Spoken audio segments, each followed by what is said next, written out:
Hello, welcome. You're watching the Trending Burning Question with me, Shaban Sen. Ladies and gentlemen, the situation in Pakistan is only turning out to become bizarre with every passing day. It's plunged into chaos and it's only threatening to worsen with every passing day. The reason essentially being is that on the one side, you see a former minister, Fawad Chaudhry, running around, in fact sprinting in order to avoid his re-arrest. And now the former Pakistan Prime Minister Imran Khan says that this could perhaps be his last tweet, as you have forces outside his residence, and he fears that he could be re-arrested after spending about a couple of hours behind bars. Imran Khan once again faces that threat. This on a day when the government of Pakistan now says that Imran Khan has been housing terrorists. Now, what's even more laughable is that the country which has been facing multiple accusations of breeding terrorists, Imran Khan himself faces that accusation from the Pakistani government. What more could you really expect, given the fact that the fight between the Pakistan army and its administration is only increasing with every passing day? But what does this mean when the entire world is laughing at the current situation of Pakistan? Now, will this only worsen, or perhaps that there could be a silver lining for the Pakistani administration? That's the trending burning question tonight. But take a look at this report that gives you a sense of to what's really happened over the last couple of hours, where we can only see staring at those laughable images. A fundamentally flawed nation state, Pakistan is in complete chaos. Day after Fawad's video of sprinting to avoid arrest went viral, PTI chief Imran Khan is fearing for his life. मुझे आज खौफ है कि पाकिस्तान उस रास्ते पे निकल गया है जो हमारे मुल्क की तबाही का रास्ता है, और मुझे खौफ आ रहा है कि अगर अभी हिकमत ना इस्तेमाल की गई, अगर अभी अपने अकल का ना इस्तेमाल किया, तो हम शायद वहां पहुंच जाएं जिधर ये टुकड़े हम वापस जमा नहीं कर सकेंगे अपने मुल्क के. Khan alleged that attempts to finish off his party are being made. 7,500 कारकुनों को पकड़ लिया है, उसने औरतों को पकड़ लिया है, कभी इस मुल्क में हुआ ही नहीं है. यानी जिस तरह औरतों से बदतमीजी हुई है, ये कब हुआ है यहाँ इस मुल्क में? और यहाँ मैं कहना चाहता हूँ कि ये पूरी साजिश हुई है. And while he was addressing his nation, Pak Rangers allegedly surrounded his house. With each day, it's getting bad to worse in Pakistan. Bureau Report, Republic TV. A direct battle on the trending burning question tonight. Major General Sanjay Mistod and Raja Faisal. Raja Faisal, what could be more bizarre than this? Not just India, several countries pointed out towards one thing, that Pakistan was actually housing terrorists. Rather, they were the breeding factory, if I may say so. Today, your government has made a candid admission, and that admission is that your former Pakistani Prime Minister Imran Khan is actually housing 40 terrorists. Aren't you now admitting what the world was actually saying, irrespective of the fact that whether these terrorists are at Imran Khan's residence or at those Pakistani sponsored launch pads in Pakistan occupied Kashmir? Thank you very much for inviting me in your show. You asked about how do I see the situation. Of course, government is claiming that they suspect and allege. I am asking you a direct question. I am asking you, Raja Faisal. Raja Faisal, I'm asking you a direct question. It's a candid confession coming in from the Pakistani government, irrespective of whether the terrorists are at the residence of Imran Khan or not. But the reality being is something that you've been hiding all this while. You've been squeamish about it. But now it's an open declaration by your government that yes, there are terrorists who have been bred either by Imran Khan or, for that matter, your current government.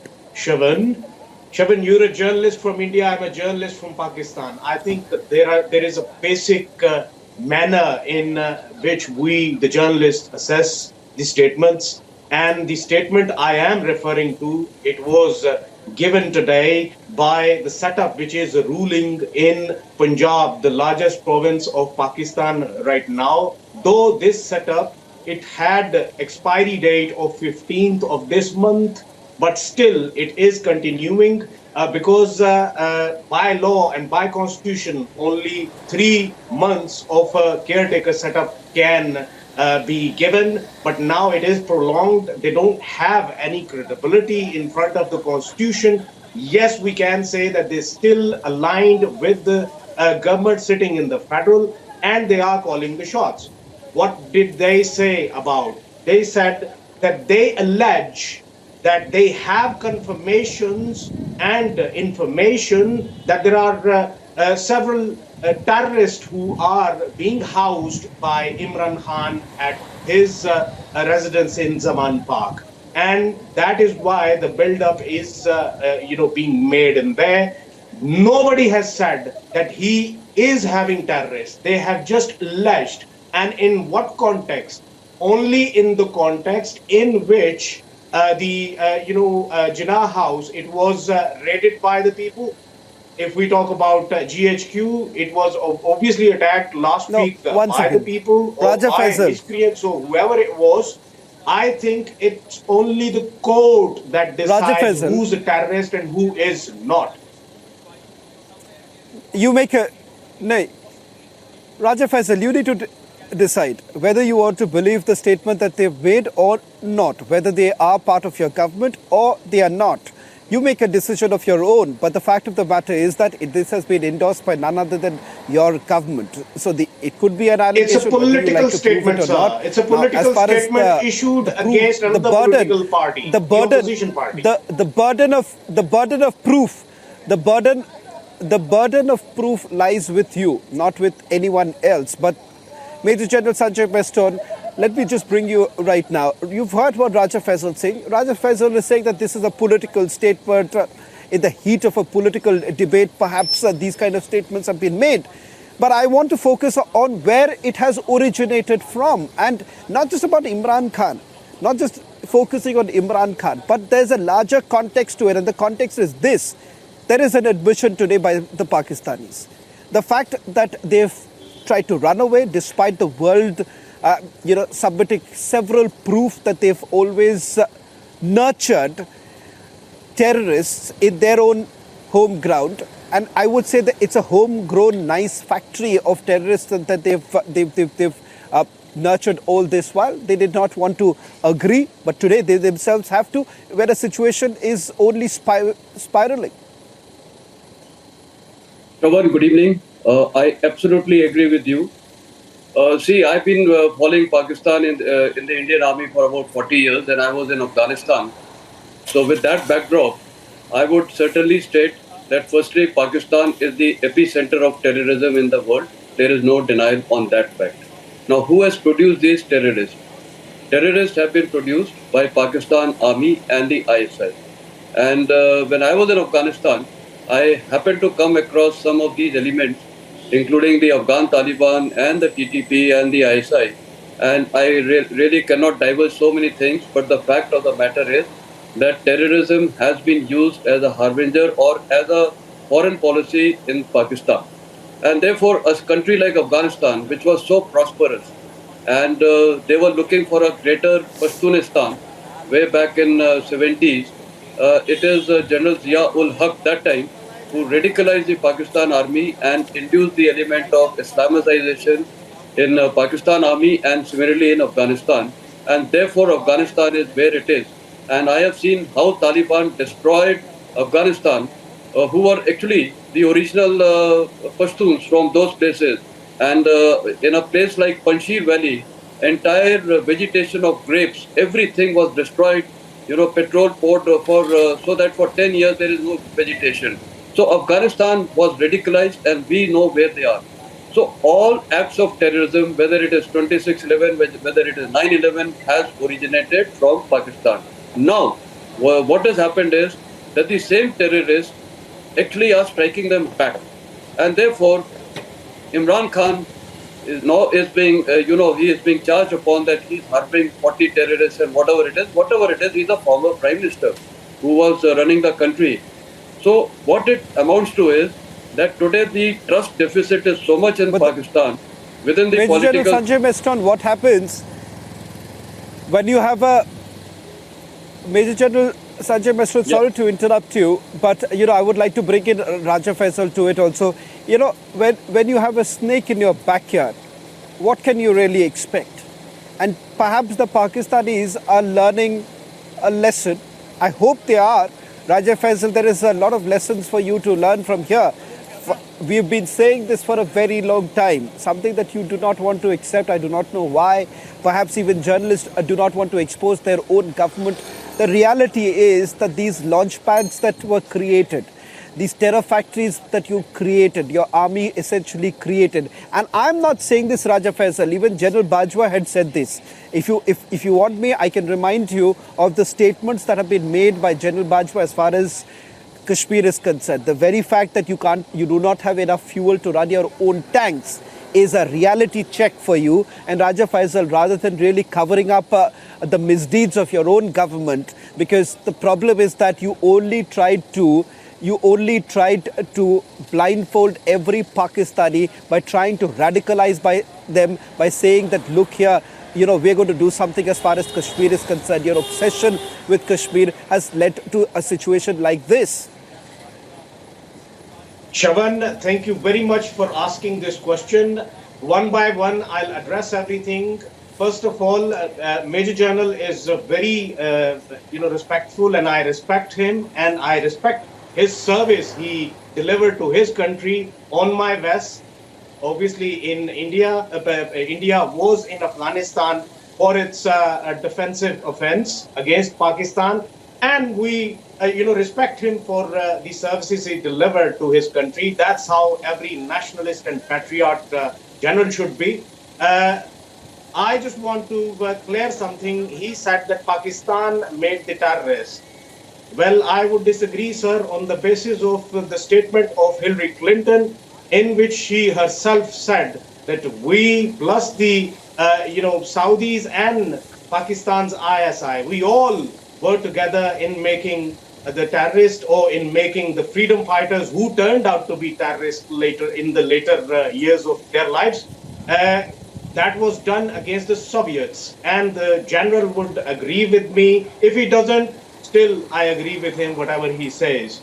I just wanted to clear that thought. Now, coming towards the statement which was issued by General Bajwa, not General Bajwa, sir, I would disagree with you. It was mentioned by Hamid Mir that he is said by the General Bajwa, and General Bajwa disagrees with him.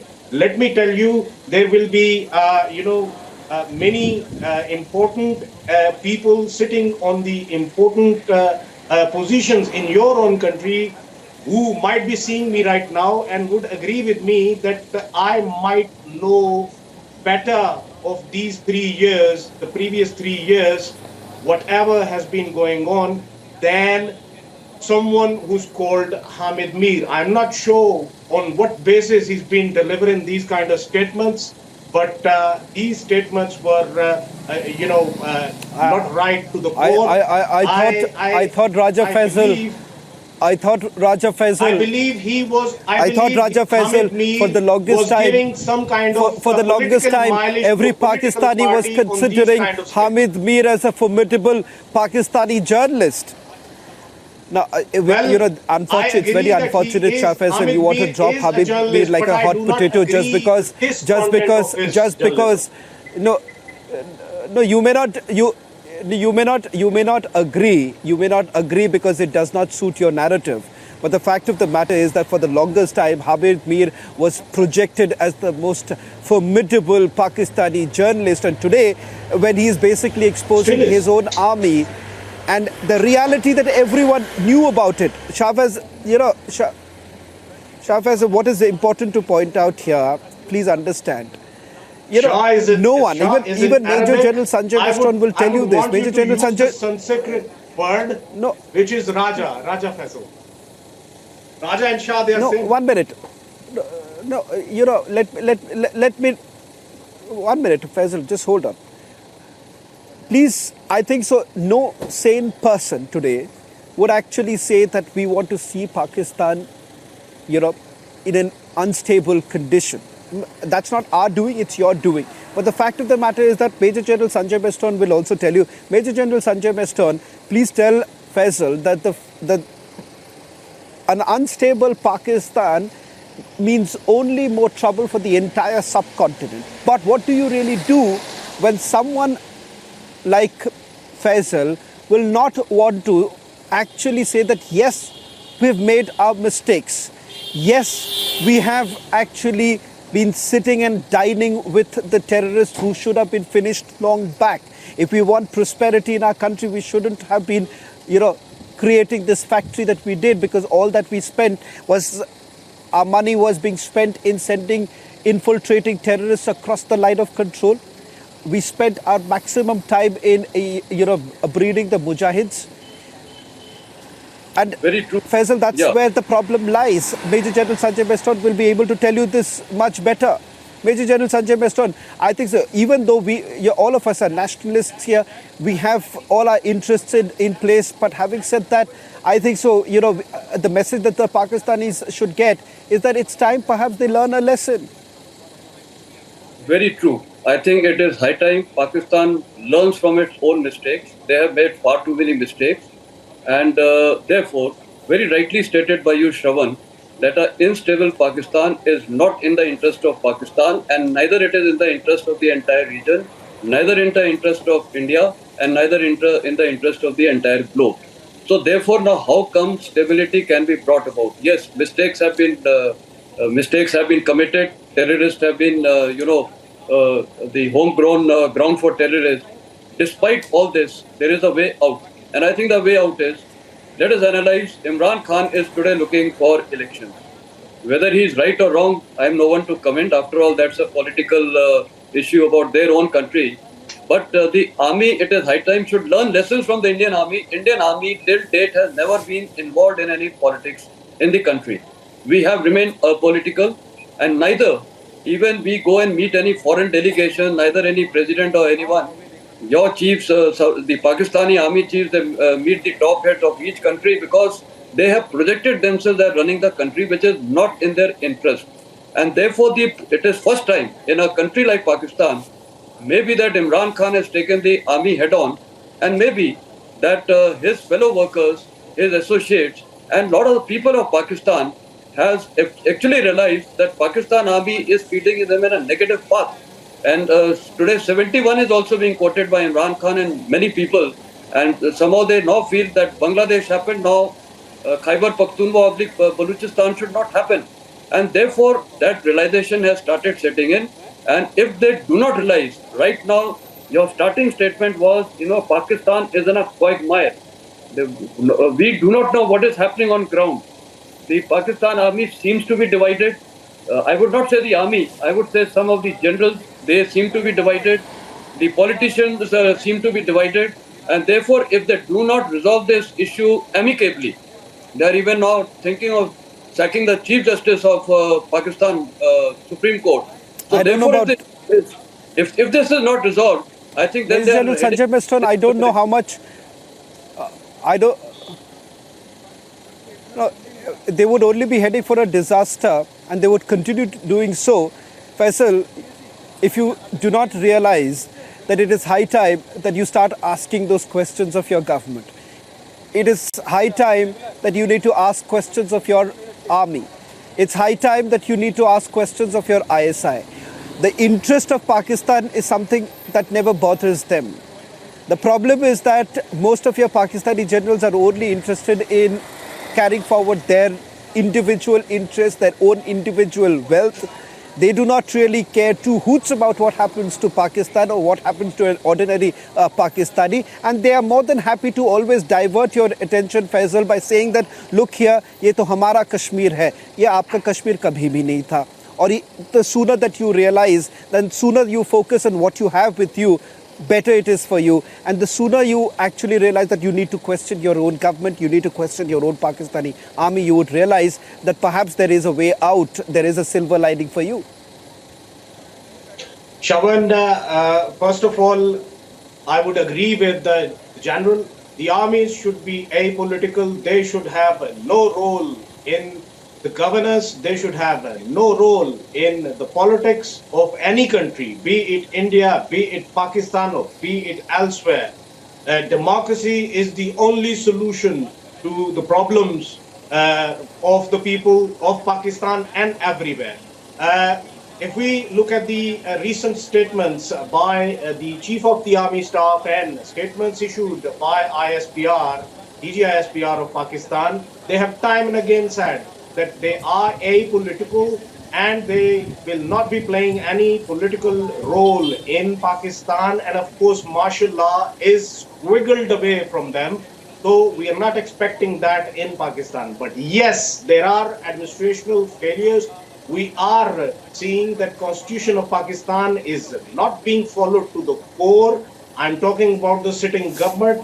The only demand Imran Khan has been chanting around since a year was he was demanding elections, which in any democratic country by any democratic party, it's a fair demand, which should have been accepted long ago, but still people are on the roads with Imran Khan demanding what? Just the elections. And I think that should be given to him. But right now, if we see that Pakistan is facing,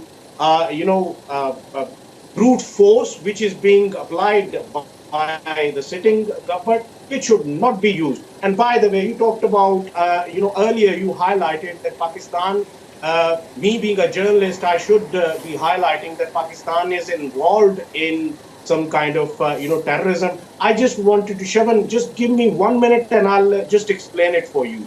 I'm a journalist living in Pakistan who has seen 20 years whatever has been happening in Pakistan. Pakistan has given 80,000 lives in war and terror. Pakistan has lost more than $220 billion of its economy in war and terror.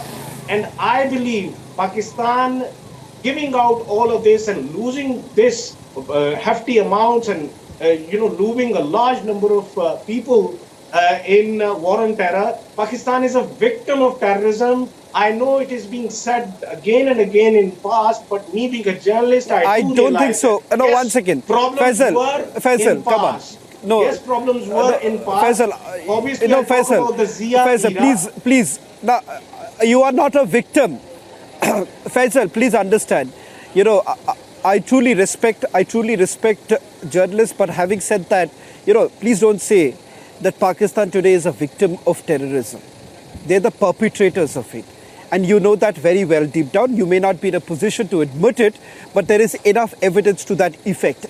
And the fact that the amount of money that you just quoted right now, had you actually invested that in developing your own country, you would not have witnessed that food riots where people were running behind bags of wheat, or perhaps even have to beg in front of Russia in order to feed your own people. Now, the problem is that when you have misplaced priorities, this is what you stare at. It's an unfortunate situation, but that's the reality. Thank you very much, Faisal, for joining us from Pakistan, and Major General Sanjay Mestron on the trending burning question. That's all that we could pack in this edition. On the other side, the big debate with Editor-in-Chief Arnab Goswami.